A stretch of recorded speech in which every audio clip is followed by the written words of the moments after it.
সুপ্রিয় দর্শক শ্রোতা, আমরা প্রত্যেকদিন এক একটা জিনিস আমরা দেখাচ্ছি। আজকে দেখাবো, দেখুন পরিবেশ নিয়ে আমরা যারা কাজ করি, খাট কাজে লাগে না। ছোটো বাচ্চাদের দোলনা হতে নিয়ে গাড়ি, এই যে ছোটো বাচ্চাদের গাড়ি, এটা প্লাস্টিক হলেও এটা কাঠ দিয়ে তৈরি করা হচ্ছে।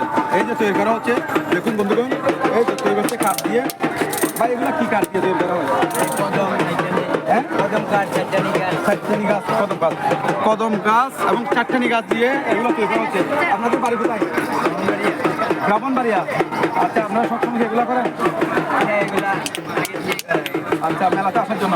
সুপ্রিয় দর্শক, এই আমরা বুঝাতে চাচ্ছি যে গাছ শুধু আমাদের ফলের এটা না, এরকম না। গাছ আমাদেরকে প্রত্যেকটা জিনিসটাকে শেষ মুহূর্ত আমাদেরকে কাজে লাগাচ্ছে এই গাছ। সুপ্রিয় দর্শক, আজ এই গাড়ি ছোটো বাচ্চাদের খেলনার গাড়িগুলো দেখালাম, আগামীকাল আরেকটা দেখাবো।